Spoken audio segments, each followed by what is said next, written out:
नमस्कार मित्रांनो, अद्विक अकॅडमी मध्ये आपल्या सर्वांचं स्वागत आहे. आपण 9वीचा पॉलिनॉमियल हा टॉपिक स्टार्ट केला होता. त्यामध्ये हा लेक्चर नंबर 3 यामध्ये आपण प्रॅक्टिस सेट 3.1 हा डिस्कस करणार आहोत. त्यामध्ये क्वेश्चन दिलाय first, state whether the algebraic expression is a polynomial or not. म्हणजे हे जे दिलेले अल्जेब्रिक एक्सप्रेशन आहेत हे पॉलिनॉमियल आहेत का नाही हे चेक करायचे. तर मग आपण पॉलिनॉमियल कधी म्हणलं होतं तर एखाद्या अल्जेब्रिक एक्सप्रेशनला ज्यावेळेस त्याच्या व्हेरिएबलचा पॉवर हा कसा असतो, होल नंबर असतो, अशा वेळेस त्या त्या अल्जेब्रिक एक्सप्रेशनला आपण काय म्हणलो, पॉलिनॉमियल. म्हणजेच आता इथे बघा, हे फर्स्ट अल्जेब्रिक एक्सप्रेशन आहे. फर्स्ट अल्जेब्रिक एक्सप्रेशन दिले, काय दिले, y plus 1 upon y. 1 upon y म्हणजेच y रेज टू पॉवर -1. बरोबर आहे. मग आता इथे व्हेरिएबल कोणता आहे, y. y चा पॉवर इथे फर्स्ट याचा पॉवर किती आहे, 1, आणि याचा पॉवर -1. आता अल्जेब्रिक एक्सप्रेशन हे पॉलिनॉमियल कधी असते, ज्यावेळेस त्याचा म्हणजे पॉवर हा कसा असतो, होल नंबर असतो. मग -1 हा होल नंबर आहे का, नाही. त्यामुळे it is not polynomial. It is not a polynomial. आता याचं रिझन काय, the power of 1 upon y is not a whole number. म्हणून हे काय, पॉलिनॉमियल नाही. मग आता नेक्स्ट अल्जेब्रिक एक्सप्रेशन काय दिलेलं आहे, नेक्स्ट अल्जेब्रिक एक्सप्रेशन काय दिले, 2 - 5 रेज टू पॉवर 5. आता स्क्वेअर रूट ऑफ x आहे. एखाद्या नंबरचा स्क्वेअर रूट म्हणजे काय असतो, त्याचा काय, x रेज टू पॉवर 1/2 असतो. आणि सपोज एखाद्या नंबरचा क्यूब रूट म्हणजे काय असतो, त्या नंबरचा power x raise to power 1/3. आणि फिफ्थ रूट जर असेल तर त्याचा पॉवर काय असतो, फिफ्थ रूट ऑफ x म्हणजे काय, x रेज टू पॉवर 1/5. म्हणजे इथे काय दिलं आपल्याला, स्क्वेअर रूट ऑफ x म्हणजे x रेज टू पॉवर 1/2 आहे. हे होल नंबर आहे का, नाही. हा काय, फ्रॅक्शन आहे. म्हणून it is also not a polynomial. It is not polynomial. Algebraic expression हे पॉलिनॉमियल कधी असते, ज्यावेळेस त्याचा व्हेरिएबलचा पॉवर हा कसा असतो, होल नंबर असतो. मग इथे होल नंबर आहे का, नाही. x चा पॉवर काय, 1/2 हा होल नंबर आहे का, नाही. त्यामुळे it is not a polynomial. Reason काय लिहिणार मग, reason the power of square root of x is not whole number. It is not whole number. म्हणून हे काय, पॉलिनॉमियल नाही. आता थर्ड एक्झाम्पल बघा. थर्ड मध्ये काय, x रेज टू पॉवर 2 आहे. x रेज टू पॉवर इथे काय, या टर्म मध्ये 1 आहे आणि याचा पॉवर 0 आहे. म्हणजे याचा काय, होल, याचा सगळ्यांचा पॉवर काय आहे, होल नंबर आहे. It is a polynomial. म्हणून हे काय, इट इज अ पॉलिनॉमियल. कारण काय, इथे व्हेरिएबलचा पॉवर काय आहे, होल नंबर आहे. म्हणून हे काय, अल्जेब्रिक एक्सप्रेशन हे पॉलिनॉमियल आहे. नेक्स्ट एक्झाम्पल बघूया. आता इथं x raise to power m raise to power -2. इथे m रेज टू पॉवर काय आहे, -2. हा होल नंबर आहे का, नाही. म्हणून it is not polynomial. Reason काय मग, reason the power of m raise to -2 is not whole number. म्हणून हे काय, पॉलिनॉमियल नाही. हे अल्जेब्रिक एक्सप्रेशन पॉलिनॉमियल. आता ही एक कॉन्स्टंट टर्म आहे. इथे काय, कॉन्स्टंट टर्म म्हणजे मी x 10 into x raise to power 0 लिहू शकतो. म्हणजे बघा ना, एखाद्या टर्मचा x रेज टू पॉवर जर 0 असतो, याचा आन्सर काय येते, 1. आणि मी 10 ला 10 into 1 असं लिहू शकतो. 10 ला मी 10 into 1 असं लिहू शकतो. आणि नेक्स्ट स्टेप मध्ये 10 into x raise to power, इथं 1 ला मी कसं लिहिणार, x रेज टू पॉवर 0. म्हणजे 10 into याला मी असं लिहू शकतो, 10 into x raise to power 0. आणि 0 हा काय, होल नंबर आहे. x चा पॉवर इथे काय, 0 हा होल नंबर आहे. Hence it is a polynomial. आता नेक्स्ट एक्झाम्पल बघूया. Next question, write the coefficient of m cube in each of the given polynomial. Write the coefficient of m cube m cube in each of the polynomial. आता first polynomial काय आहे m cube. अरे याचा coefficient लिहायचा m क्यूबचा. जिथे जिथे m cube दिसेल, जिथे जिथे m क्यूब दिसेल त्याचा जो समोरचा अंक असेल ते लिहायचा आहे आपल्याला. The coefficient of m cube काय आहे? The coefficient of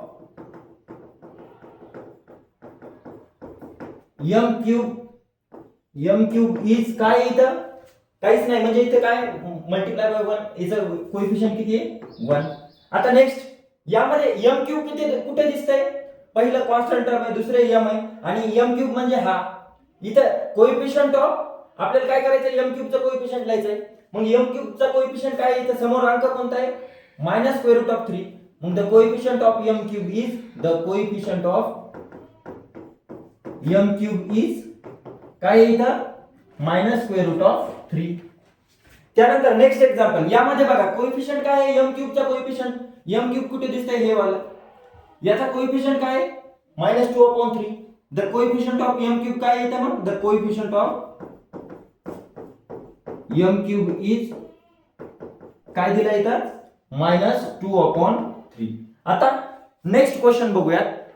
question number 3 काय दिलंय बघा. Write the polynomial in x using the given information. आता ही जी माहिती दिली याच्यावरून आपल्याला पॉलिनोमियल इन x ज्याचा व्हेरिएबल x असेल असा पॉलिनोमियल लिहायचा आहे. काय दिलंय? Monomial with degree 7. आता मोनोमियल म्हणजे काय? जिथे एकच टर्म असते अशा पॉलिनोमियलला आपण काय म्हणतो? मोनोमियल. मग मला सांगा आता मोनोमियल विथ डिग्री काय दिली? x आणि आपल्याला इथे व्हेरिएबल काय घ्यायचा आहे? 7. व्हेरिएबल काय घ्यायचा आहे? x. आता याची डिग्री किती दिली? मोनोमियल विथ डिग्री 7 म्हणजे याची डिग्री किती घेणार? 7 झालं. आता किंवा तुम्ही असं लिहू शकता x⁻⁷ आणि परत एखादा कोएफिशिएंट घ्यायचा 7, 8 काही पण एखादा कोएफिशिएंट. बरोबर आहे. आता इथं आपल्याला मेन काय आहे? इथं डिग्री 7 असणं गरजेचं. यापेक्षा मोठी डिग्री नाही. इथं मेन काय आहे? डिग्री 7 आणि व्हेरिएबल कोणता यूज करायचा आहे? x. आणि कसा असला पाहिजे? हा मोनोमियल. मोनोमियल म्हणजे काय? जिथं एकच टर्म असले पाहिजे. हा एक आणि हा एक. आपण 2-3 अजून असे 2-4 एक्झाम्पल तुम्ही लिहू शकता. कमेंट मध्ये करून मला 1-2 एक्झाम्पल सांगा. त्यामध्ये आता नेक्स्ट दिली इन्फॉर्मेशन बायनोमियल विथ डिग्री 35. आता आपण व्हेरिएबल कोणता यूज करतोय? x आणि डिग्री 35 दिली म्हणजे आपल्याला हायेस्ट पॉवर किती घ्यावा लागेल इथे? 35. आणि बायनोमियल म्हणले. बायनोमियल म्हणजे काय? जिथे असा पॉलिनोमियल की जिथे 2 टर्म असतात. मग दुसरी टर्म आपण एखादी मनाने घ्या 7x⁻² घ्या किंवा 3 घ्या, असे कोणती पण एखादी टर्म घेऊ शकता. हा झाला बायनोमियल विथ डिग्री 35. आता थर्ड एक्झाम्पल ट्रायनोमियल विथ डिग्री 8. असं आता इथं काय करायचं? ट्रायनोमियल म्हणजे काय? जिथं किती टर्म असले पाहिजे? 3 आणि हायेस्ट पॉवर किती असलं पाहिजे? 8 म्हणजे x⁻8. कोएफिशिएंट घ्यायचा तर घ्या एखादा नंबर 4 घेतला सपोज मी इथं कोएफिशिएंट. आणि परत आता काय करणार? अजून 2 टर्म लिहायच्या. अशा 2 टर्मला की ज्याची डिग्री 8 पेक्षा कमी असेल. x⁻. आता मी जर इथं 9 लिहिलं, इथं जर 9 लिहिलं प्लस x⁻3 असा जर पॉलिनोमियल लिहिला तर काय होईल? आपल्याला ट्रायनोमियल विथ इथं ट्रायनोमियल 3 टर्म झाल्या पण डिग्री किती? आपल्याला हायेस्ट पॉवर किती सांगितलं? डिग्री 8. मग याची डिग्री किती व्हायली? 9. म्हणून इथं x⁻9 चालेल का? नाही. मग इथं आपल्याला काय करावं लागेल? त्यापेक्षा छोटी डिग्री घ्यावी लागेल. x⁻ आपण इथं किती घेणार? 4 घेऊयात. याच्यापेक्षा कमी असला. मग आलं लक्षात? ट्रायनोमियल विथ डिग्री 8 चा पॉलिनोमियल आपण इथे लिहिला 4x�8 plus x⁴ plus x³. हे झाला ट्रायनोमियल विथ डिग्री 8. आता नेक्स्ट क्वेश्चन नंबर 4 काय दिलाय बघा. Write the degree of given polynomial. अरे दादा, डिग्री म्हणजे काय असते? Highest power in the highest power in the polynomial. मग आता डिग्री म्हणजे जो पॉलिनोमियल दिलाय त्याच्या व्हेरिएबलचा सगळ्यात मोठा घातांक म्हणजे काय असते? त्याची डिग्री असते. मग इथं काय दिलंय? कॉन्स्टंट आहे. इथं constant term x⁵ square root of 5 इथं सिंपल टर्म काय? √5. हा एक कॉन्स्टंट पॉलिनोमियल आहे. मग याची डिग्री काय असते? कॉन्स्टंट पॉलिनोमियलची डिग्री ऑलवेज 0 असते. लक्षात घ्या, कॉन्स्टंट पॉलिनोमियलची डिग्री ऑलवेज काय असते? 0 असते. मग मी √5 ला x⁻0 असे लिहू शकतो. मग याची डिग्री किती झाली? √5 x⁻0. मग याची डिग्री इक्वल्स टू किती झाली? Degree equals to 0. मग आता इथे डिग्री ऑफ दिस पॉलिनोमियल इथे ऑलरेडी दिली. Degree of this polynomial is 0. Degree of this polynomial is किती आहे 0. आता यामध्ये हायेस्ट पॉवर किती आहे x रेज टू पॉवर 2 आहे. एकच व्हेरिएबल आहे म्हणजे मोनोमियल आहे. x रेज टू पॉवर किती आहे 2 म्हणजे याची डिग्री किती असेल डिग्री इक्वल्स टू डायरेक्ट लिहितो आता डिग्री इक्वल्स टू 2. यामध्ये square root of 5 m raise to power 10 minus 7. आता बघा याची डिग्री किती आहे m रेज टू पॉवर 10 म्हणजे डिग्री इक्वल्स टू किती असणार आहे याची या पॉलिनॉमियलची degree equals to 10.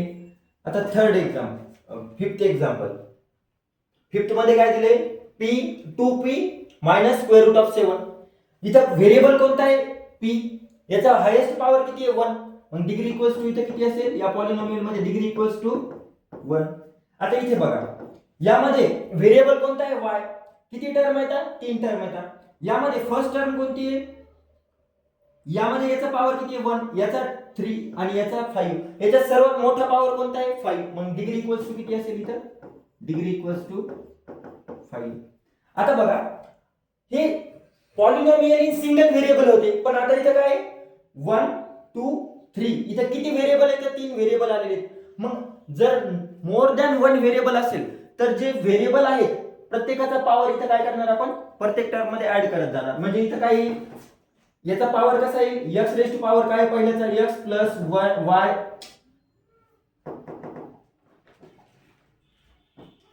x y z याचा पॉवर काय येईल x चा पॉवर 1 आहे प्लस y चा 1 आहे प्लस z चा पण 1 आहे म्हणजे इथे याची पहिल्या टर्मची इथं किती आली degree 3.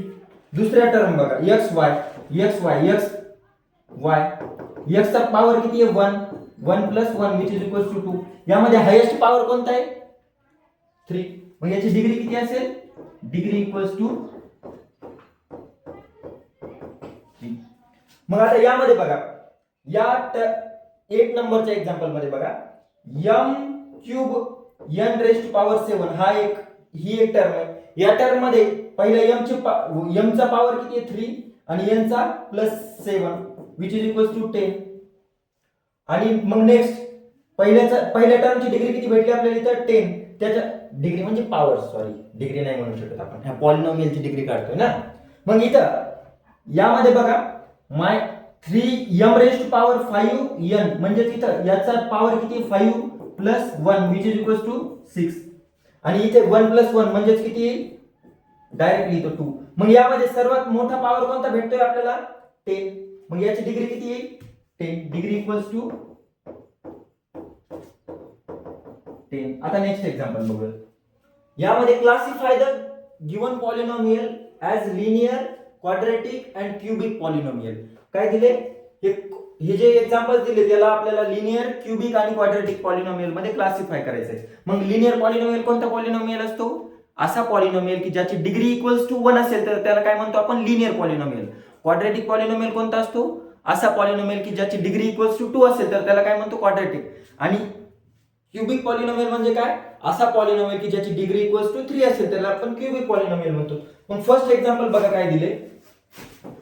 First example 2x square plus 3x plus 1.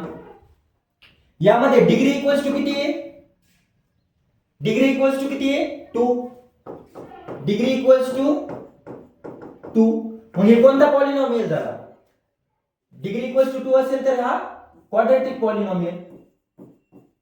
हा काय झाला क्वाड्रॅटिक पॉलिनॉमियल. आता दुसरा एक्झाम्पल बघा. दुसरा एक्झाम्पल काय 5p. यामध्ये हायेस्ट पॉवर किती आहे 1 p चा पॉवर किती आहे 1 डिग्री किती झाली इथं डिग्री इक्वल्स टू 1. मग हा कोणता पॉलिनॉमियल झाला डिग्री इक्वल्स टू 1 असल्यावर कोणता पॉलिनॉमियल असतो लिनियर पॉलिनॉमियल. हा कोणता झाला लिनियर पॉलिनॉमियल. आता थर्ड एक्झाम्पल बघा. थर्ड मध्ये काय दिलंय square root of 2y minus 1/2 1/2. आता इथं हायेस्ट पॉवर किती दिलाय हायेस्ट पॉवर किती आहे 1 म्हणजे याची डिग्री किती आहे y ची डिग्री किती झाली इथं 1 डिग्री इक्वल्स टू 1. मग जर डिग्री इक्वल्स टू 1 असेल तर ते कोणता पॉलिनॉमियल असतो linear polynomial. Linear polynomial. Fourth example बघा. फोर्थ काय दिले, m raise to power 3 plus 7m raise to power 2 plus 5/2m minus square root of 7. आता इथं डिग्री इक्वल्स टू किती आहे बघा, हायेस्ट पॉवर किती आहे यामध्ये, व्हेरिएबल पहिलं कोणता आहे m चा हायेस्ट पॉवर किती आहे 3.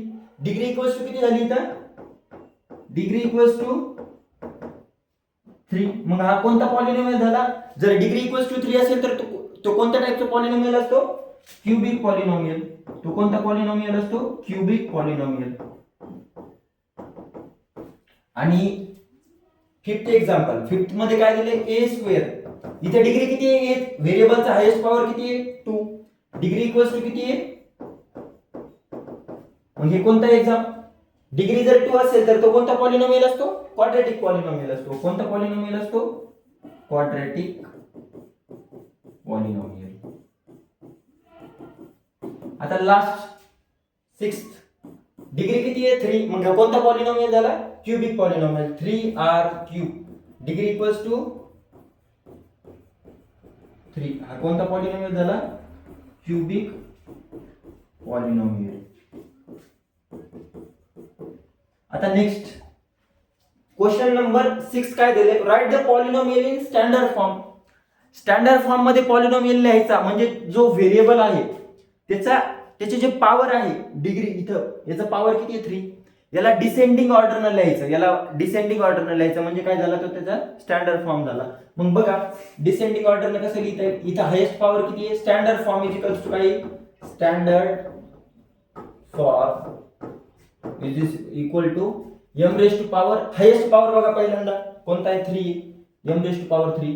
त्यानंतर पॉवर 2 कुठे दिसतोय का, नाही. नंतर पॉवर 1 बघा प्लस 5m, याचा पॉवर 1 आहे. डिसेंडिंग ऑर्डरने लिहायचं जस्ट आपल्याला पॉवरला, प्लस 3 झालं. हे झालं त्याचं स्टँडर्ड फॉर्म. आता याचा स्टँडर्ड फॉर्म काय, इथे सर्वात मोठा पॉवर कोणता आहे 5. पहिल्यांदा त्याला लिहा y रेज टू पॉवर 5. त्यानंतर पॉवर 4 कुठे दिसतोय का, आहे. नंतर याला लिहा plus 2y raise to power 4. आता त्यानंतर पॉवर 3 दिसतोय का कुठे बघा, आहे. 3y raise to power 3. मग नंतर 3y रेज टू पॉवर 3 ला लिहा 3y रेज टू पॉवर 3. नंतर पॉवर 2 कुठे, minus y raise to power 2. आणि पॉवर 1 कुठे, मायनस 7y. आणि लास्टला कॉन्स्टंट टर्म. हे झाला 1/2 कॉन्स्टंट टर्म. हे झाला standard form of this polynomial. आता नेक्स्ट क्वेश्चन बघा, question number 7, right the polynomial in coefficient form. Coefficient form मध्ये लिहायचं म्हणजे काय, प्रत्येक याचे आपल्याला काय करायचे, कोएफिशिएंट लिहायचे. आता कोएफिशिएंट लिहायचे म्हणजे काय, x क्यूब चा कोएफिशिएंट किती आहे 3. मग आता याचा कोएफिशिएंट फॉर्म लिहिण्या अगोदर आपल्याला त्याचा काय करावं लागेल, इंडेक्स फॉर्म काढावा लागेल. इंडेक्स फॉर्म कशामुळे, कारण आता इथे पॉवर 3 आहे, पॉवर 2 पण पाहिजे आपल्याला, इथे त्याचा कोएफिशिएंट लावावा लागेल, पॉवर 1 चा पण कोएफिशिएंट लावावा लागेल. मग त्याला अगोदर काय करा, इंडेक्स फॉर्म मध्ये लिहा. इंडेक्स फॉर्म मध्ये कसं लिहिता येईल, x क्यूब, त्याच्यानंतर x रेज टू पॉवर 2 आहे का, नाही. मग त्याला कसं लिहिणार, प्लस 0 इंटू x स्क्वेअर. बघा 0 इंटू एनी टर्म 0 असतो, म्हणजे इथे आपण जस्ट काय करतोय, 0 इंटू x स्क्वेअर, कोएफिशिएंट 0 घेतोय आणि त्याचं पॉवर 2 घेतोय. म्हणजे हा काय पूर्ण टर्म काय असणार आहे 0. म्हणजे या पॉलिनॉमियल मध्ये त्याचं, पॉलिनॉमियल वरती त्याचा काही इफेक्ट पडेल का, नाही. मग काय plus x raise to power 1 आहे का, नाही. 0x आणि लास्टला कॉन्स्टंट टर्म. मग मला सांगा याचे कोएफिशिएंट फॉर्म काय येईल, कोएफिशिएंट फॉर्म काय कसा येईल. कोएफिशिएंट फॉर्म साठी पहिल्यांदा x क्यूब चा कोएफिशिएंट काय आहे, x क्यूब चा कोएफिशिएंट 1. कोएफिशिएंट म्हणजे x क्यूब च्या समोर कोण आहे, 1 आहे. त्यानंतर x स्क्वेअर चा कोएफिशिएंट काय आहे 0. त्यानंतर x चा कोएफिशिएंट 0 आणि लास्टला कॉन्स्टंट काय -2. हा झाला त्याचा कोएफिशिएंट फॉर्म. आता नेक्स्ट एक्झाम्पल बघूया. 5y दिले, मग याचा कोएफिशिएंट फॉर्म काय येईल, याला स्टँडर्ड इंडेक्स फॉर्म मध्ये कसं लिहिता येईल, 5y प्लस 0. म्हणजे त्याचा कोएफिशिएंट फॉर्म काय येईल, कोएफिशिएंट फॉर्म, कोएफिशिएंट बघा पहिला 5y चा कोएफिशिएंट, 5 चा y चा कोएफिशिएंट काय आहे 5 कॉमा आणि कॉन्स्टंट टर्म काय 0. त्याला कोएफिशिएंट फॉर्म. मग ज्या पॉलिनॉमियलची आता कोएफिशिएंट फॉर्म मध्ये किती कोएफिशिएंट येतात बघा बरं. या पॉलिनॉमियल मध्ये किती कोएफिशिएंट आले 1 2 3 4. मग या पॉलिनॉमियलची डिग्री किती होते 3. मग डिग्री प्लस 1 म्हणजे त्याचे कोएफिशिएंट असणार आहे. तर डिग्री किती होती 3. मग यामध्ये डिग्री इक्वल कोएफिशिएंट किती येते number of coefficient is equals to number of coefficient is equals to degree plus 1. म्हणजे इथे डिग्री किती आली होती पहिल्याची 3 प्लस 1 म्हणजे किती कोएफिशिएंट आले इथं 4. हे जस्ट ऑब्झर्वेशन आहे. काय number of coefficient is equals to काय येणार आहे डिग्री प्लस 1. इथे किती डिग्री आहे 3. किती कोएफिशिएंट आले 4. Degree plus 1 1 2 3 4. आता याची डिग्री किती होते 1 आणि किती कोएफिशिएंट आले डिग्री 1 आणि प्लस 1 करा त्यामध्ये किती कोएफिशिएंट आले 2. मग आता इथं किती कोएफिशिएंट येते total number of coefficient degree किती आहे 4 आणि coefficient number of coefficient is equal to काय डिग्री प्लस 1 म्हणजे 4 प्लस 1 5 कोएफिशिएंट येते. मग आता याचा इंडेक्स फॉर्म लिहा अगोदर. इंडेक्स फॉर्म काय येईल याचा 2m raise to power 4 power 3 आहे का इथे नाही म्हणून कसं ऍडजस्ट करणार plus 0m raise to power 3 आणि नंतर मायनस 3m स्क्वेअर. त्यानंतर सिंपल m ची टर्म आहे का नाही प्लस 0m ली ऍडजस्ट करणार इथे प्लस 7 व्हिच इज. मग आता याचा कोएफिशिएंट फॉर्म काय येईल कोएफिशिएंट डायरेक्ट लिहितो आता कोएफिशिएंट फॉर्म मध्ये बघा पहिल्यांदा m रेज टू पॉवर 4 चा कोएफिशिएंट काय आहे 2.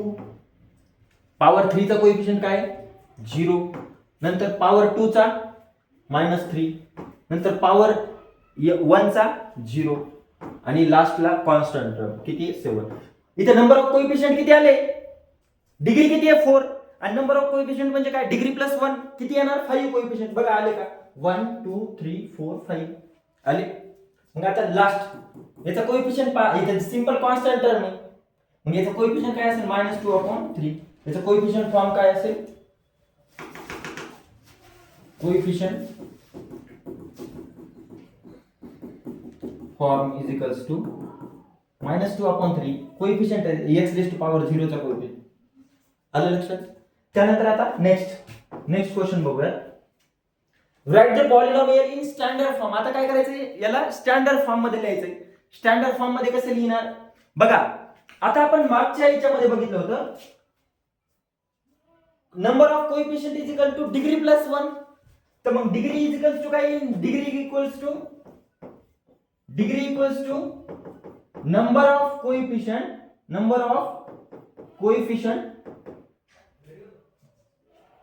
डिग्री इक्वल्स टू काय degree equals to number of coefficient -1. मग इथे किती कोएफिशिएंट येतात 1 2 3 किती कोएफिशिएंट येतात 3 -1 म्हणजे याची डिग्री किती आहे 2. याची डिग्री किती आहे 2. मग याचा आपल्याला right the polynomial in standard form मध्ये लिहायचं. स्टँडर्ड फॉर्म मध्ये लिहायचं म्हणजे आता याची डिग्री किती येणार आहे 2. मग याला x raise to power 2 coefficient किती याचा 1 प्लस 2x प्लस 3. याला अगोदर काय करा डिग्री काढायची. कशी काढणार किती कोएफिशिएंट आहेत ते मायनस त्याच्यामधून एक मायनस करायचं म्हणजे काय 3 - 1 याची डिग्री किती आली 2. मग degree x raise to power 2 लिहिला त्याचा कोएफिशिएंट 1 होता. त्याच्यानंतर डिसेंडिंग ऑर्डरने लिहित जायचं. बघा दुसरा काय 2x. आता x स्क्वेअर होता त्याचा नंतरचा पॉवर कोणता x रेज टू पॉवर 1 आणि लास्टला कॉन्स्टंट टर्म. हे झाला स्टँडर्ड फॉर्म. म्हणजे त्याला कसं लिहिता येईल standard form is equals to x square plus 2x plus 3. मग इथे मला सांगा नंबर ऑफ कोएफिशिएंट किती येतं 1 2 3 4 5. मग याची डिग्री किती येईल या पॉलिनॉमियलची 4. Coefficient -1 degree equals to number of coefficient -1 म्हणजे कोएफिशिएंट किती येतं 5. मग डिग्री किती आहे 4. याची डिग्री किती आली 4 आणि आपल्याला स्टँडर्ड फॉर्म लिहायचा म्हणजे x रेज टू पॉवर पहिला पॉवर किती घ्यावा लागेल 4. पहिला पॉवर किती घ्यावा लागेल 4 आणि याचा कोएफिशिएंट काय आहे 5. याचा कोएफिशिएंट काय आहे 5. त्यानंतर x रेज टू पॉवर 3 दिसतोय का कुठं नाही plus 0x raise to power 3 plus 0x raise to power 2 plus 0x raise to power 1 म्हणजे डायरेक्ट लिहिलं तरी काय सिंपल 1 मायनस 1 म्हणजे याचा स्टँडर्ड फॉर्म काय झाला 5x raise to power 4 plus minus 1 हा झाला याचा स्टँडर्ड फॉर्म. आता लास्ट बघा लास्ट मध्ये किती कोएफिशिएंट आहेत 1 2 3 4 4 कोएफिशिएंट आहेत. Coefficient is equals to number of coefficient is equals to 4 मग डिग्री किती येईल डिग्री इक्वल्स टू 4 मायनस 1 म्हणजे किती येईल 3 मग याची डिग्री किती आली 3 मग आता याला स्टँडर्ड फॉर्म मध्ये कसे लिहिणार मायनस कोएफिशिएंट 2 आणि x रेज टू पॉवर किती घ्यावा लागेल आपल्याला हायेस्ट पॉवर किती दिलाय x raise to power 3 plus 2 x raise to power descending order मध्ये याच्यात आता आपल्याला पॉवर 3 झाला नंतर कोणता येईल 2 त्याच्यानंतर minus 2 x raise to power 2 झाला आता काय येईल x रेज टू पॉवर 1 म्हणजे जस्ट x प्लस 2 हा झाला त्याचा स्टँडर्ड फॉर्म. हा काय झाला स्टँडर्ड फॉर्म. ओके समजलं. आता नेक्स्ट क्वेश्चन बघूयात. नेक्स्ट क्वेश्चन दिलाय right the appropriate polynomial in the boxes. Write the appropriate polynomial in the boxes. First box दिलाय क्वाड्रॅटिक पॉलिनॉमियल. क्वाड्रॅटिक पॉलिनॉमियल म्हणजे काय असा पॉलिनॉमियल ज्याची डिग्री किती असते 2 असते त्याला काय म्हणतो आपण क्वाड्रॅटिक पॉलिनॉमियल. मग बघा यामध्ये कोणता आहे क्वाड्रॅटिक पॉलिनॉमियल कोणाकोणाची डिग्री 2 आहे x रेज टू पॉवर 2 पहिला हा वाला भेटला x स्क्वेअर हा झाला क्वाड्रॅटिक पॉलिनॉमियल. त्याच्यानंतर याचा पॉवर 3 आहे म्हणजे हा क्यूबिक पॉलिनॉमियल झाला. पॉवर 2 कोणाचा आहे परत 2x square 2x square plus 5x plus 10 हे झाला क्वाड्रॅटिक. परत डिग्री कोणाची 2 आहे 3x स्क्वेअर हा पण क्वाड्रॅटिक झाला हा पण क्वाड्रॅटिक झाला. काय quadratic 3x square plus 5x समजलं. त्यानंतर क्यूबिक पॉलिनॉमियल. क्यूबिक पॉलिनॉमियल म्हणजे कोणता पॉलिनॉमियल ज्याची डिग्री किती असते 3 मग क्यूबिक यामध्ये कोणता दिसतोय कोणाची डिग्री 3 आहे हे वाला थर्ड वाला. त्यानंतर फिफ्थ वाला लिहा मग इथं x cube plus x square plus x plus 5 आणि लास्टचा कोणता आहे x क्यूब प्लस 9. त्यानंतर लिनियर पॉलिनॉमियल. अरे लिनियर पॉलिनॉमियल म्हणजे कोणता पॉलिनॉमियल होता ज्याची डिग्री इक्वल्स टू 1 होते त्याला लिनियर म्हणतो. मग 1 कोणाची डिग्री याची हा लिनियर झाला. त्यानंतर डिग्री इक्वल्स टू 1 कोणाचीच नाही मग लिनियर कोणता आहे x प्लस 7 हा झाला लिनियर पॉलिनॉमियल. आता बायनोमियल बघायचं. बायनोमियल म्हणजे काय असा पॉलिनॉमियल जिथे 2 टर्म असतात त्याला काय म्हणतो आपण बायनोमियल. मग बायनोमियल इथं कोणतं आहे कुठे कुठे 2 टर्म आहेत इथे येतात x प्लस 7 2 टर्म येतात. त्यानंतर परत इथं 1 सिंगल टर्म आहे. मोनोमियल हा काय झाला मोनोमियल झाला. इथं किती येतात 1 2 3 4 टर्म आहे. हा कोणता आहे ट्रायनोमियल नाही. त्यानंतर इथं किती येतं 1 2 3 हा ट्रायनोमियल झाला. आपल्याला बायनोमियल पाहिजे 2 टर्म असणारा हा वाला x क्यूब प्लस 9 आणि परत कोणता आहे 3x स्क्वेअर परत कोणता आहे 3x स्क्वेअर प्लस 5x हा झाले बायनोमियल. आता ट्रायनोमियल बघायचं जिथे 3 टर्म येतात बघा कुठे 3 टर्म 1 यामध्ये 2 येतात यामध्ये 1 आहे यामध्ये किती येतात 4 येतात हा नाही ट्रायनोमियल. मग हा इथे किती येतात 1 2 आणि 3 टर्म झाले मग ट्रायनोमियल आहे हा 2x square plus 5x plus 10. मग आता लास्ट हा बायनोमियल आहे हा पण बायनोमियल आहे. आता मोनोमियल कोणता आहे मोनोमियल बघा जिथे सिंगल टर्म असते कुठे सिंगल टर्म x स्क्वेअर झाले. आणि बाकीचा पार्ट आपण नेक्स्ट लेक्चर मध्ये बोलूया.